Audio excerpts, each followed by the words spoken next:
consejo cada día.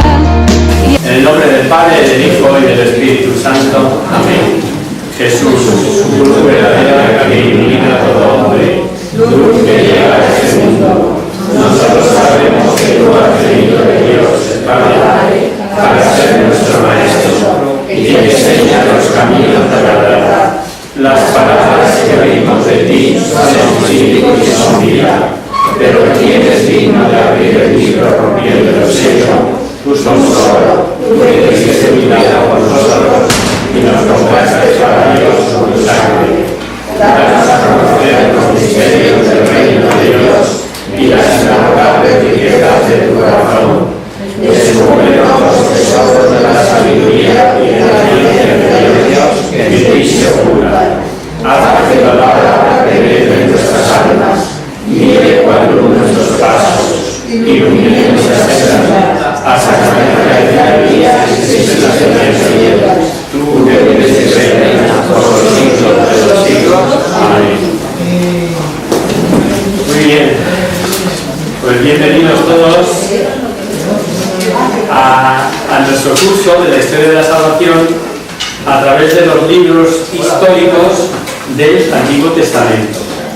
Como recordaréis, nos quedábamos el otro día en ese pasaje tan bonito en el que, por una orden así dictatorial del emperador de Egipto, pues el rey, ya dijimos que se le llama de distintas maneras, había mandado eliminar a todos los niños cuando las parteras vieran o asistieran a las mujeres hebreas, eliminar a los niños que fueran varones, porque tanto había crecido el pueblo de Israel en Egipto que llegaron a temer seriamente por su integridad física, ¿no? Hay un pasaje en el Hechos de los Apóstoles referido a Moisés, que fue el personaje que empezamos, que resume muy bien lo que fue Moisés. Dice, es el discurso de San Esteban. Moisés era hermoso a los ojos de Dios, y la hija del faraón le recogió y crió como hijo suyo, y fue educado en la sabiduría de los egipcios. Es decir, que aquella mujer, arriesgándose contra la ley del dictador, pues hace una canastilla, pone al niño en las aguas del Nilo y va a parar justo donde estaba la hermana del faraón bañándose. Lo coge, busca quien se lo críe. Nos encontramos muchos datos interesantes, aparte del propio Éxodo de Moisés a lo largo de los libros del Antiguo Testamento. En Eclesiástico nos encontramos citas como esta: hombre de bien, hallaba gracia a los ojos de todos, amado por Dios y por los hombres. La historia de que para salvar al niño bajo la orden de asesinar a todo varón hebreo y el cómo se llevó a cabo es muy conocida. Quizás sea uno de los pasajes más conocidos. En esa cestita le depositan a la orilla del río y fue, dice el texto exactamente en Éxodo 2:20. Vamos a buscar Éxodo 2:20.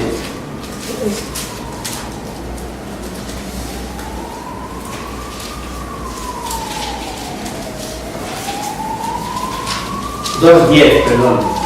2:10. Éxodo 2:10. ¿Alguien que lea?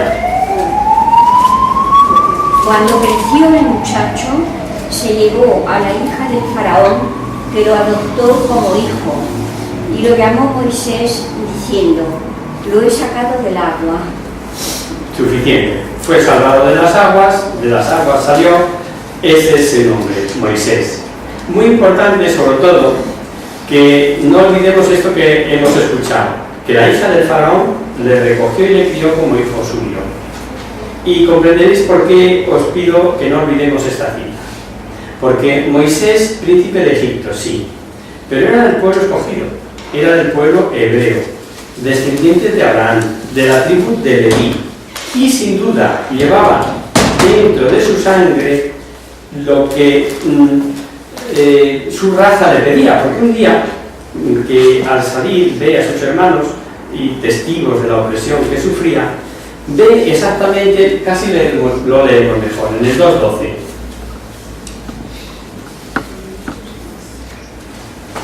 Todos a la vez, ¿no? Echó una mirada a su alrededor y viendo que no había nadie, mató al egipcio y lo enterró en la arena. Suficiente. Es testigo de la opresión, ve a un egipcio matar a otro, a uno de sus hermanos hebreos, en la lucha lo mata y lo esconde. Él cree que nadie, dice que tira a un lado y a otro, ¿no? Él creyó que nadie le veía, pero le vieron los hermanos hebreos. Y en otra ocasión, al pretender poner paz entre dos de ellos que venían, le dijeron si es que también les iba a matar a ellos. Lee el 2:14. Él respondió: ¿quién te ha constituido jefe y juez sobre nosotros? ¿Piensas matarme como mataste al egipcio? Moisés temió y dijo: la cosa se sabe. Ciertamente se sabe.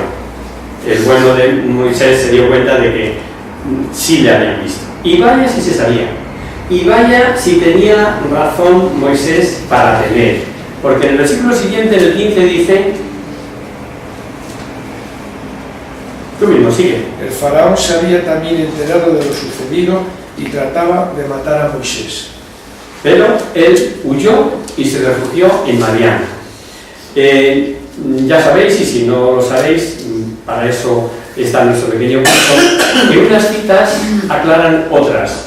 Y en la carta a los Hebreos, podéis leer en Hebreos 11, 23, 25, en la carta a los Hebreos vamos a ver cómo por la fe Moisés, ya adulto, rehusó ser llamado hijo de una hija del faraón.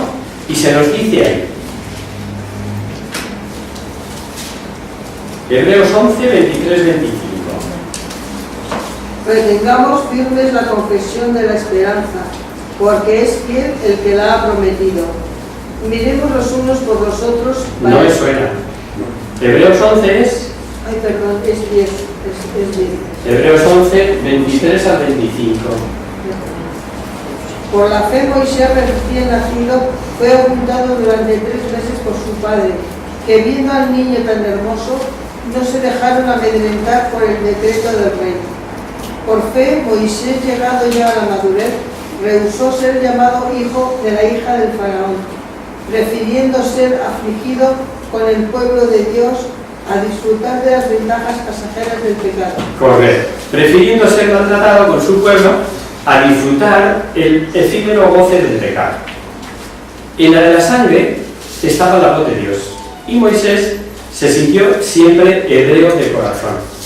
Fijaos si nos enseña cosas en el Antiguo Testamento. ¿Cuántos hombres de hoy han tirado por la borda, creencias, sanas conductas recibidas en su casa, recibidas en la iglesia y de sus mayores, por un puesto relevante en la política, en el mundo empresarial, movido por ansias de fama, o poder, o dinero? ¿Sabéis a lo que tuvo que renunciar Moisés? Dice Ricciotti, este comentarista al que le hemos cogido muchos pasajes, que según una carta del escriba Paivés sobre la vida de ciudad de Ramsés, que donde vivían, dice: era un lugar magnífico y sin par, fundado por el mismísimo dios Ra, y su estancia allí es deliciosa para la vida. Disponían que de los mejores alimentos, de los mejores postres, gozos y disfrutos, músicas, artes, esclavas, recitadoras, parque con peces, pájaros exóticos, huertos con abundantes manzanas, granadas, higos, olivas y, como no, excelentes vinos. Y parece ser que esta descripción continúa deteniéndose en los muchos placeres que se ofrecían. Y este comentarista no nos pone a que ahora comprenderéis por qué la cita escuchada dice que Moisés prefirió estar con su pueblo a disfrutar el efímero goce del pecado. Porque claro, todo eso pasajero obviamente lleva al olvido de Dios, lleva al olvido de la conciencia, lleva al pecado. Moisés, retomamos la historia, huido, llega a Madián, al sudeste de Palestina. Sabemos por el discurso de San Esteban, también en los Hechos, en el capítulo 7, que según las tradiciones judías Moisés tenía unos 40 años. para los que tomáis notas y queréis leer la cita en casa, es Hechos 7:23, unos 40 años, cuando él aterriza allí en Madián. Se hace pastor de rebaños de un jeque, sacerdote de Madián, y se casó con una hija suya. Y llevando el rebaño de su suegro, se acerca un día al monte Horeb, al monte Sinaí, al monte de Dios, y vio algo extraño, algo que le chocó mucho. Estamos en la página más impresionante. Estamos en la página más impresionante de todo el Antiguo Testamento, porque es la vocación de Moisés. Poco antes nos dice el Éxodo, en el 2:23, ¿queréis leer? Entre tanto y después de mucho tiempo murió el rey de Egipto. Los israelitas que seguían gimiendo bajo la dura esclavitud clamaron, y su clamor provocado por la esclavitud subió hasta Dios. Estaban esclavos, estaban gimiendo con dura servidumbre y amargura, y dice que sus gritos llegaron hasta Dios. Tomemos nota de este pasaje, porque esta pauta se repite, se va a repetir. Una situación difícil nos hace recurrir a la oración. Nos acordamos de Dios, y Dios no deja de socorrer a los que acuden a Él, aunque solo acudan cuando la necesidad apremia. Moisés ve una zarza que ardía, pero cosa curiosa, ardía y no se consumía. Se acercó y de en medio de la zarza se oye una voz. Moisés, Moisés. Éxodo 3, 4, 5.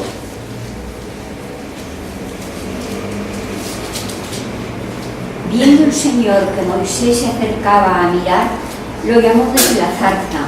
Moisés, Moisés. Respondió él, aquí estoy. Dijo Dios, no te acerques, quítate las sandalias de los pies, pues el sitio que pisas es terreno sagrado. Suficiente. Otra vez, vemos que Dios interviene en la historia de los hombres y lo hace a través de otros hombres. A través de ti, de mí. Y que se vale de nosotros, en una palabra, para predicar, para profetizar, para buen obrar, para modificar leyes a favor o en contra. Somos los hombres los que al final intervienen en la historia por acción de Dios. Y esto lo vamos a ver continuamente, ¿no? Ahora veremos la llamada de Moisés, luego será la de Josué, luego la de David, luego la de los profetas, y llamadas a veces en el Antiguo Testamento que vamos a ver presentadas incluso dentro de extraordinarias manifestaciones de Dios.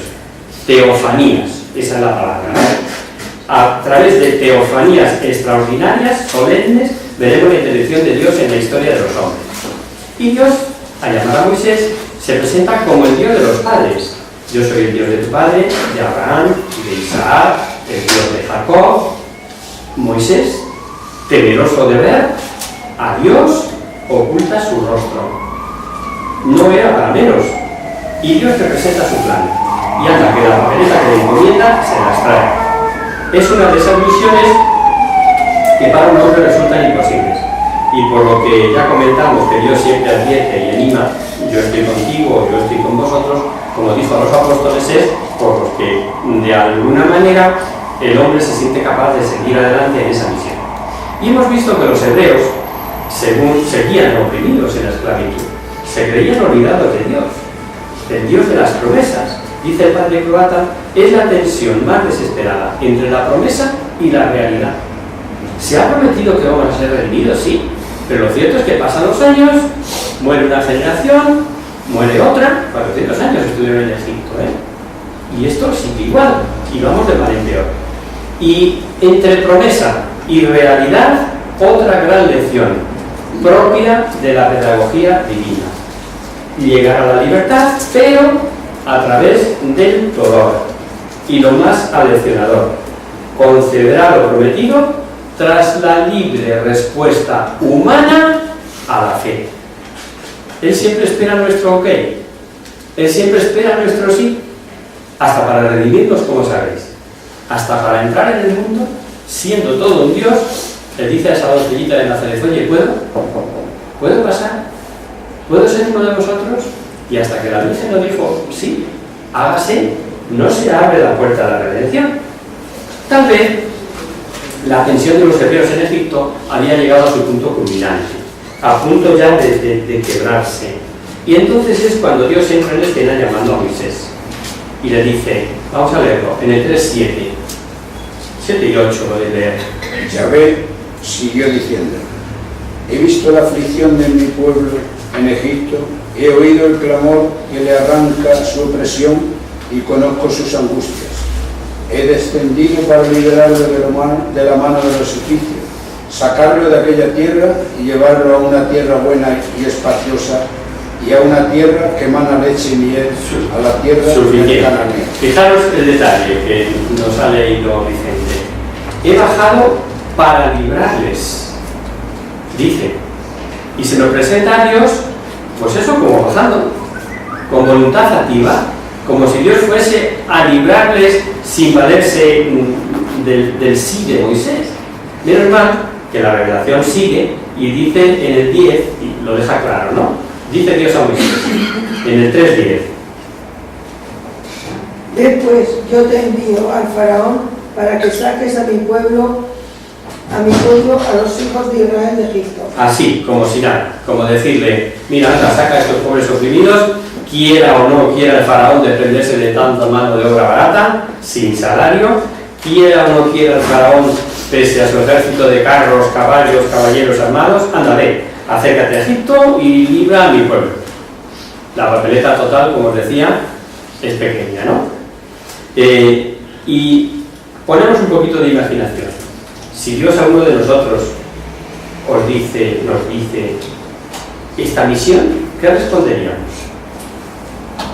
Pues a lo mejor lo que el faraón. Leed en el 11. Lo que Moisés, perdón.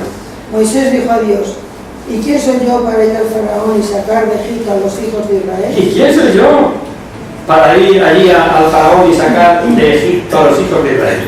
Y eso que nosotros tendríamos ventaja, porque el pobre Moisés, huido de Egipto, como sabéis, le quisieron matar. Y aunque ya habían pasado unos 40 años, no pocos se acordarían todavía del hecho. Lo que contestaríamos cualquiera de nosotros no lo sabemos, pero lo que Dios contestó a Moisés, a que casi seguro que lo adivináis. Leedlo, 3:12. Dios le respondió: yo estaré contigo, y esta será la señal de que yo te he enviado. Cuando hayas sacado... Suficiente, ahora seguiremos con eso. Les dijo: yo estaré contigo. Palabra mágica. Me he permitido ponerlo incluso en rojo, para que lo vierais ahí la cita. Porque esa es la constante a todos los patriarcas, la constante a los apóstoles, la constante a Pedro, la constante en la iglesia. Yo estaré contigo, y ya está. No sabemos cómo, ni de qué manera, pero se resolverá seguro. A pesar de eso, el pobre Moisés se resistía. Primero dice que si va parte de Dios, de sus padres le preguntarán que quién es, que cuál es su nombre. Más adelante decía Moisés, en el 4:10 de... Pero Moisés insistió al Señor: yo no tengo facilidad de palabra, ni antes ni ahora que has hablado a tu siervo. Soy torpe de boca y de lengua. Soy torpe de boca y de lengua, pero no tenía escape. Dios no va a forzar la voluntad de Moisés, ni la de nadie. Él respeta su libertad al máximo, pero por Dios que no quede. Solamente si tú dices no, Él se retirará. Pero si no, como dice ahí en el 12 al 13, te lo voy a allanar, te voy a poner fácil el camino. Lee 12 y 13, 4, 12 y 13. Después yo estaré en tu boca y te enseñaré lo que has de decir. Moisés respondió: Señor, manda tu mensaje, te lo pido por mano del que debas enviar. Llega, bueno... 12-13. Sí. Ahí casi le saca de sus casillas a Dios, hablando en términos coloquiales, ¿no? Porque es que él no acaba de decir sí, ni acaba de decir no. todos son pegas, que mira que no sé hablar, que mira que yo no alcanzo, que mira, mandas que tengas que mandar, y ya digo, solamente si le dices no de frente, él cejará en su empeño. Y dice Moisés, hemos escuchado, manda tu mensaje, te lo pido al que debas enviar. Y dejó que el que hablase lo que Dios inspirara a Moisés, lo expresara a su hermano Aarón, que ese sí era de fácil palabra y que salía a su encuentro. Hagamos una parada en la primera de las disculpas de Moisés. No sabría decir a los hijos de Israel cuál era el nombre del Dios de sus padres le enviaba. La teofanía de la zarza ardiendo en el monte Sinaí, en el monte Horeb, no señala únicamente una continuación de cuando llevamos visto, aunque ciertamente es importante, os he dicho que era uno de los versículos más importantes del Antiguo Testamento, sino que inaugura una etapa en la conciencia religiosa de Israel, pues nos manifiesta la dinámica de Dios. El Dios que habló desde la zarza, ardiendo y como todo hombre, revela la esencia de la persona.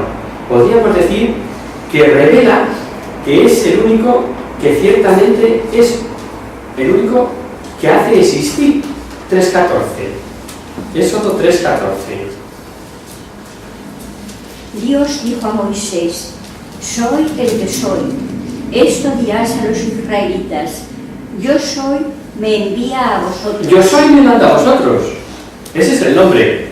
Lo hemos explicado anteriormente cuando la introducción a la Sagrada Escritura, en paralelos, en cuanto la importancia del nombre de los hebreos. Porque el nombre significa la misión. El nombre dice lo que eres, para lo que estás, ¿no? Y a Pedro, que le va a hacer jefe de su iglesia, le llama roca. A Simón le pone Kefas o Cefas.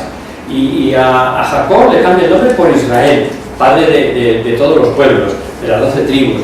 Pues ahora, cuando preguntan el nombre de Dios, ¿cuál es tu nombre? El que soy. Yo soy el que soy. El que es me manda a vosotros y dice, esta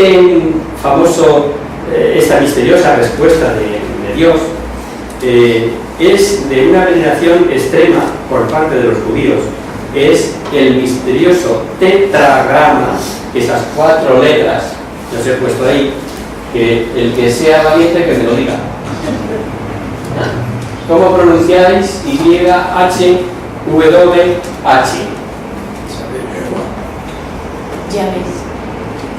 Unos diréis Yahvé, otros diréis Jehová, y yo, si soy honesto, tendré que decir YHWH. Porque así suena en nuestro lenguaje, ni más ni más menos. Ríos de tinta y de interpretaciones se han gastado en explicar el nombre de Dios, en descifrar lo que Dios ciertamente quiso decir al contestar Moisés preguntándole su nombre. Lo importante es que con más o menos misterio y profundidad, lo que parece claro es que la contestación yo soy el que soy nos dice que Dios es el ser existente por sí mismo, el que no tiene necesidad de ningún otro ser para existir. Y esto es la independencia de la mentalidad semita de entonces para entender el yo soy el que soy. Y una cosa que todo católico debe saber, sobre todo si habla con hermanos separados, el famoso tetragrama, tetra 4, un grama gráfico, o sea, el gráfico de las 4 letras, eso quiere decir con tetragrama. Como es natural, no se puede leer. Hay muy posiblemente, hay una explicación, que lo tengo ya en la otra hoja para que veáis, que lo he sacado de internet, de lo que son las fonaciones vocálicas entre los masoretas. En el año 700.000 de nuestra era, o sea que ya llevamos tiempo avanzado del cristianismo, al contar la antigua escritura con solo consonantes, introdujeron pequeños signos que representaban vocales, que son esos palitos que veis ahí, y bueno, más o menos a lo que equivalen. Si alguien tiene interés, pues podemos pasárselo, pero vamos, es pura curiosidad, ¿no? Meten una E, una Sheva, y las vocales O y A de Adonai entre las consonantes, esas que son impronunciables, y así se podía leer Jehová, por lo que dice Ricciotti. Jehová, falsa pronunciación híbrida. Y si tomáis un diccionario bíblico de categoría, como por ejemplo el preparado por el padre Eusejo, de Editorial Herder, literalmente dice: Jehová, falsa pronunciación del nombre de Yahvé, y así en general. La famosa enciclopedia bíblica de Editorial Éxito decide: Jehová, pronunciación popular errónea del nombre divino de Yahvé. Y al comentarlo dice esta enciclopedia que al introducir en el tetragrama las vocales de Adonai se obtiene el híbrido fonético Jehová. No pasa nada, que nadie se asuste, que porque haya Biblias, incluso católicas, o a lo mejor unas más modernas que otras, en las que encontréis que figura Jehová en lugar de Yahvé. Pero bueno es que sepamos el por qué. ¿Por qué los católicos traducen Dios, el Señor o Yahvé, por ejemplo en Génesis y bueno, en tantísimos sitios, emplean otros hermanos Jehová? Jehová dice a Abraham, dijo Yahvé a Abraham, y encontramos en las Biblias, Jehová dice a Abraham. Todas las de los hermanos separados, el Señor dijo a Abraham, por ejemplo, la de la casa de la Biblia. Y ahí se queda el misterio, quiero decir, no le demos más vueltas, porque, como claro, esta falsa pronunciación híbrida, reconocida por todos los expertos de seriedad y de categoría, es la bandera que han enarbolado para su creencia, pseudo religión, aunque ellos se definan hermanos cristianos, los testigos de Jehová, pues a nosotros puede hacernos pensar que no debemos decir Jehová, o que eso es malo, o que no, es una palabra inexacta, no es correcto, ya está, sencillamente, decir Jehová. Es una traducción incorrecta, porque se ha recurrido a una estratagema de meter vocales dentro de esas consonantes y encender esas consonantes para que sea pronunciable. Y ya hemos visto que la misión de Moisés no era nada fácil, y claro, obviamente Dios le concede un poder taumatúrgico. Y para que quedara convencido, primero le obligó a que hiciera 2 prodigios. Vamos a leerlo. ¿Lo tenéis? Sí. Pues alguien que lea. Moisés respondió: no van a creerme, no van a escucharme. Me dirán que no se me ha aparecido Yahvé. Yahvé le dijo: ¿qué es lo que tienes en la mano? Le respondió: un cayado. Tíralo a tierra. Y le dijo Yahvé. Él lo tiró y el cayado se convirtió en serpiente. Y Moisés echó a correr huyendo de ella. Yahvé dijo a Moisés: extiende la mano y cógela por la cola. Moisés extendió la mano y la cogió, y la serpiente volvió a ser cayado en su mano, para que crean que te ha parecido Yahvé, el Dios de sus padres, el Dios de Abraham, de Isaac y de Jacob. Díjole además Yahvé: mete tu mano en el seno. Metióla él, y cuando la sacó estaba cubierta de lepra como la nieve. Y Yahvé le dijo: vuelve a meterla. Él volvió a meterla, y cuando después la sacó estaba la mano como toda su carne. Convence, no me digáis. O sea, cualquiera de nosotros nos dicen eso del callado y hacemos lo que Moisés, salimos corriendo. Yo por lo menos las serpientes no me van mucho. Ahora agarra la serpiente por la cola, pum, otra vez callado. Mete la mano dentro, sale la mano llena de lepra. Mete la mano dentro otra vez, limpia, como si no pasara nada. Y así, convencido Moisés del poder que Dios le otorgaba, que fuera sin miedo al faraón. Y aquí los tenemos a los dos hermanitos.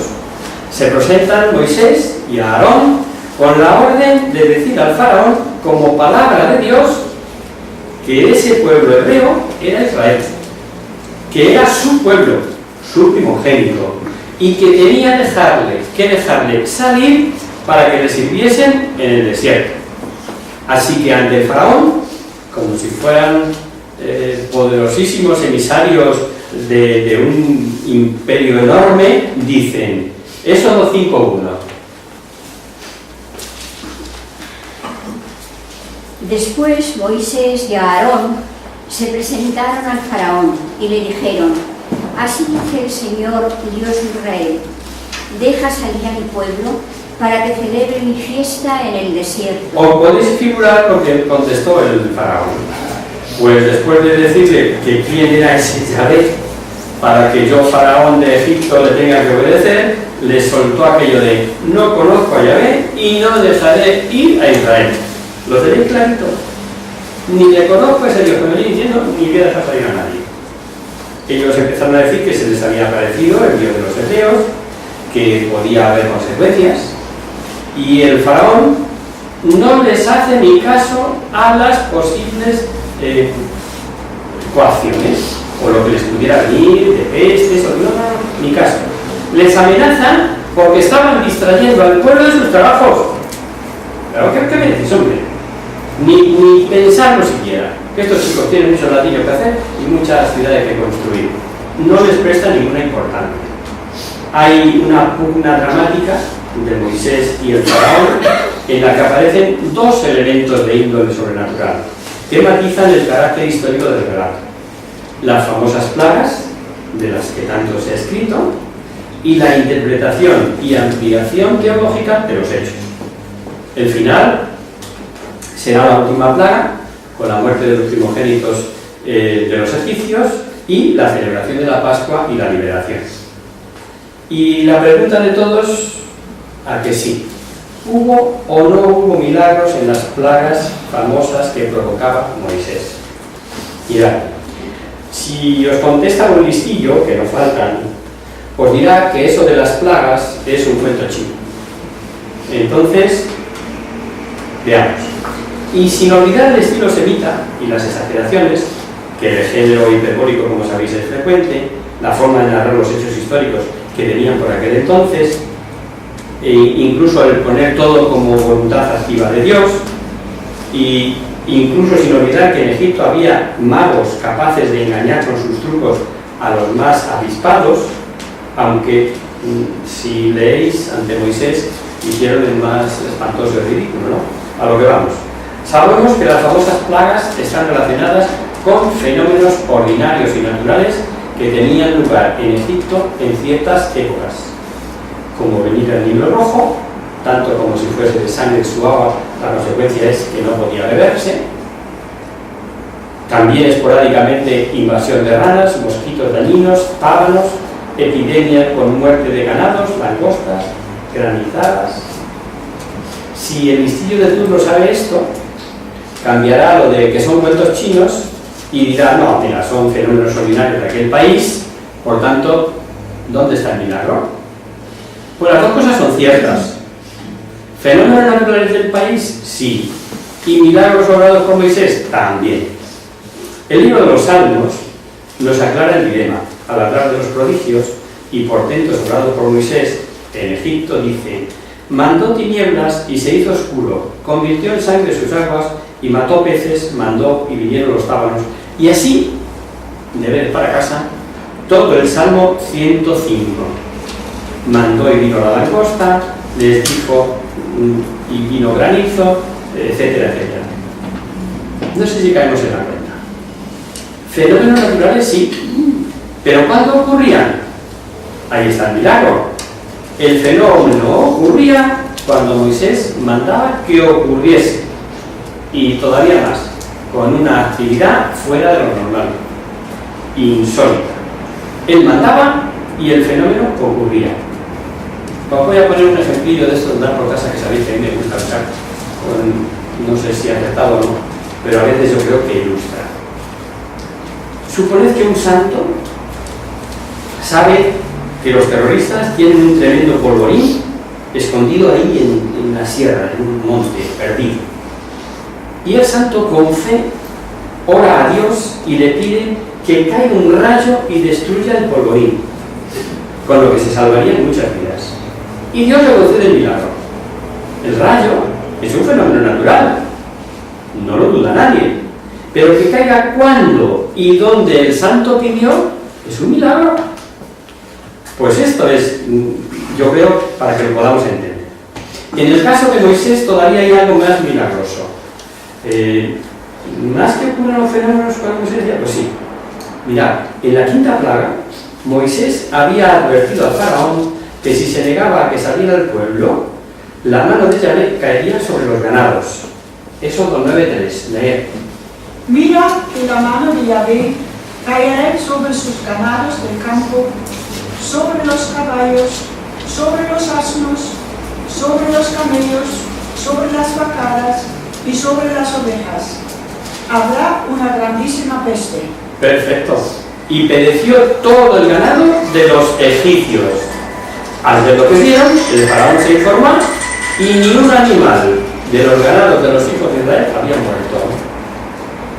Es un milagro que una mortífera peste, un fenómeno natural, como queráis, mate a todo animal de los egipcios y no mate a ningún animal de los israelitas. El faraón cedía de momento. Ahí está el tira y afloja de toda la narración de las plagas, ¿no? Al ver el desastre, cede. Pero luego inmediatamente se arrepiente, se niega y una nueva plaga. Y así hasta la 10ª. Ahora, la epidemia afectará a los hijos de los egipcios, a los hijos primogénitos de los egipcios, incluido el primogénito del rey. Y aquí tenemos un ejemplo claro de lo que hemos comentado sobre voluntad activa o voluntad permisiva de Dios. Dice el texto, Éxodo 11:10. Moisés y Aarón obraron todos estos prodigios ante Faraón, pero Yahvé endureció el corazón del Faraón, que no dejó salir de su país a los israelitas. Expresado en nuestra forma de hablar, en nuestra mentalidad diríamos, Dios endureció, en lugar de decir Dios endureció el corazón, diría Dios permitió que el corazón del faraón todavía se volviese más de piedra y se endureciese y no dejara salir a los israelitas. Pero la última plaga fue definitiva, la muerte de los primogénitos.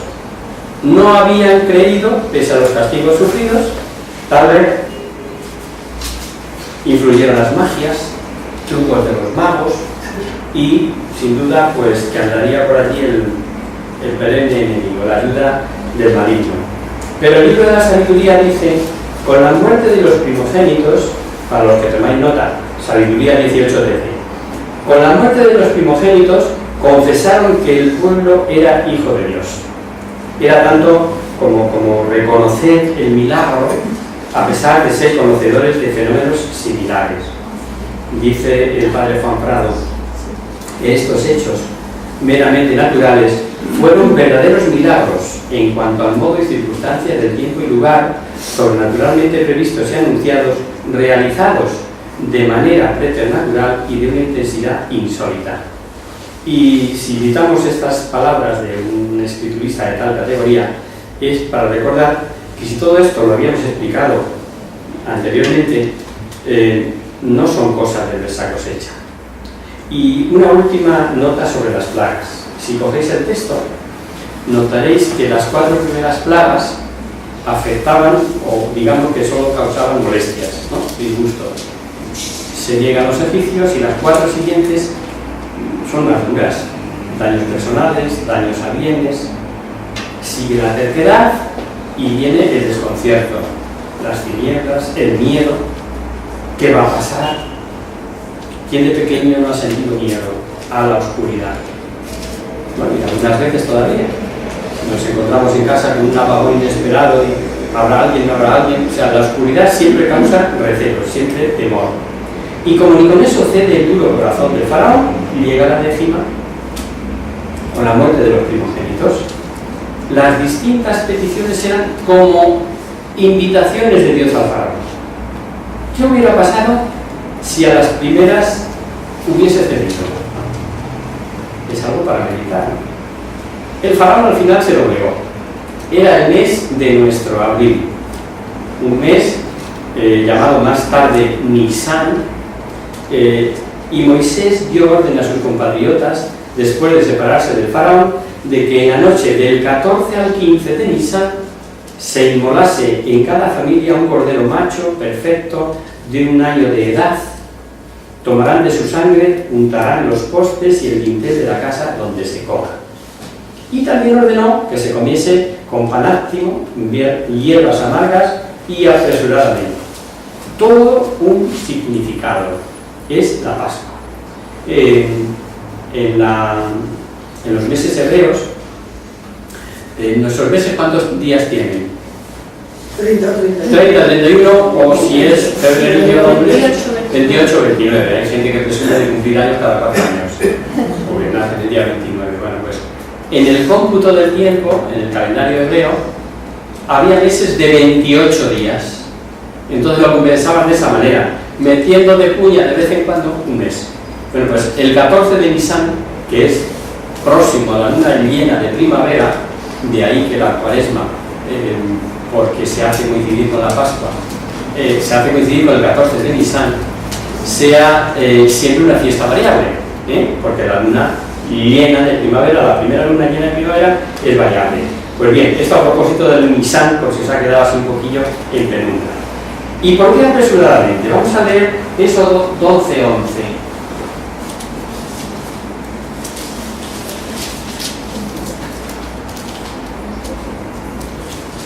Lo habréis de comer así ceñido en los lomos, calzado en los pies, báculo en la mano. Lo comeréis deprisa porque es la Pascua de Yahvé. Esa noche pasaré yo por la tierra de... Ahí, hasta ahí. Ahora leemos lo siguiente. Lo hacen así los israelitas porque es el paso de Yahvé. La Pascua significa paso. La sangre era la señal de la muerte, pasase de largo y no entrara en aquella casa. Y sería ese día memorable para el pueblo. Y aún más, Dios ordenó perpetuar esta fiesta. Pásate al 14, Vicente, Éxodo 12:14. Esa noche pasaré ya por la tierra de Egipto y mataré a todos los primogénitos de Egipto, tanto de los hombres como de los animales. De todos los dioses de Egipto haré justicia. Yo Yahvé, la sangre servirá de señal en las casas donde estéis. Al ver yo la sangre pasaré de largo y no habrá entre vosotros plagas de muerte.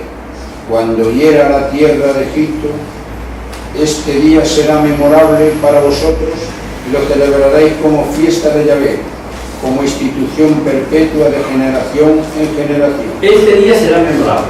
Se celebrará solemnemente en honor de Yahvé perpetuamente, de generación en generación. Fiesta a perpetuidad. La Pascua. La fiesta de la Pascua. Todavía hoy se sigue celebrando. En alguna ceremonia ecuménica que yo he tenido ocasión de conocer, pues fue la parroquia de la Delicia concretamente, en la invitación a los hermanos judíos, hermanos hebreos, se hizo la Eucaristía y, anterior a la Eucaristía, la celebración de la Pascua judía. En la Pascua ilustra mucho porque no podemos perder de vista que somos hijos del pueblo hebreo en ese sentido, herederos de las promesas, por adopción, cierto, porque Cristo lo quiso, ciertísimo, pero no podemos negar que todo esto lo hemos recibido de nuestros hermanos los hebreos, de nuestros hermanos los judíos. Moisés instruyó al pueblo con vista a generaciones futuras. Les decía, cuando os pregunten vuestros hijos qué significa esto para vosotros, diréis, 27, Éxodo 12:27.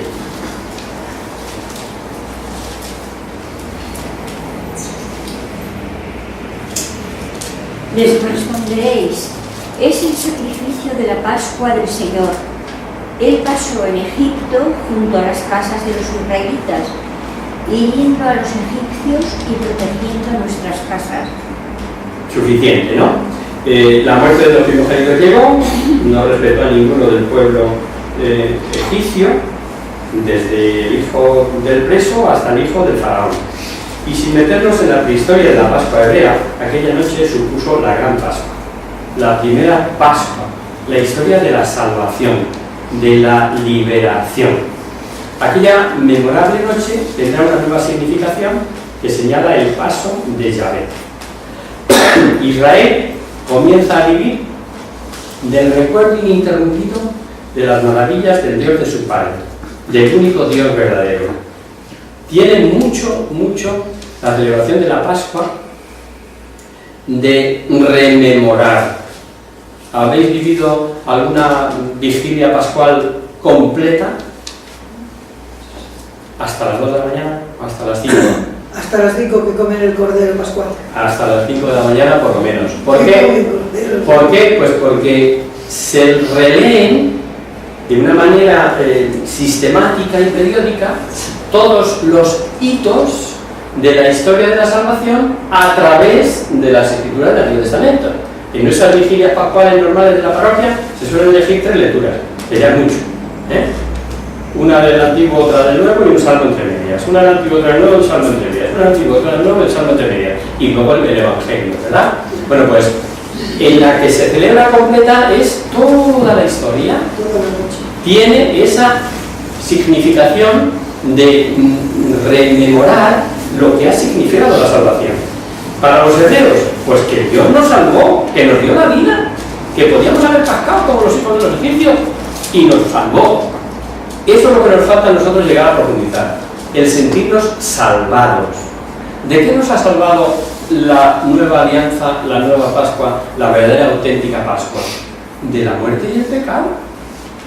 Claro, cuando uno cae en la cuenta de que yo ahora, es que claro, lo tenemos muy fácil, que es que soy un manazas o soy un no sé qué, cada uno sabemos nuestro defecto, pero me acerco a la parroquia de la esquina y se lo digo a un sacerdote con contrición de corazón y él, por la autoridad de Cristo, me perdona. ¡Ah! Chupado. Pero es que hasta que vino Cristo, hasta que se dio la redención, no hay liberación del pecado que valga, mire usted. ¿De qué es la historia? Esa es la verdadera salvación. Esa. Y como es la hora, no lo sé. Prefiero dejarlo aquí. Y el próximo día, como sabéis, intentaremos acabar prontito o los que venís habitualmente a misa o la traéis, no, acabaremos antes de todos modos, para que podáis oír misa, porque como nos ha dicho el Padre, no va a haber misa ni el próximo lunes ni al siguiente, porque tiene compromisos en la parroquia que no puede dejar, ¿vale? Os dejamos con la vista y nos vamos. En el nombre del Padre, del Hijo y del Espíritu Santo. Amén.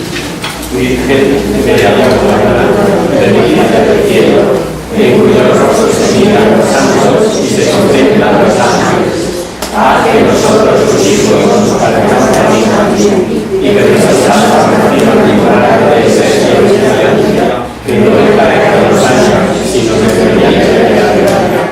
María, Jesús del cielo, despierta de la vida de la muerte, e ilumina los espíritus que hayan tinieblas, reflejando en el rostro de tus hijos, concédenos un deseo de luz y tu favor. María, poderosa como un ejército, conceda nuestras vidas de gloria. Somos tan débiles y nuestro enemigo se nos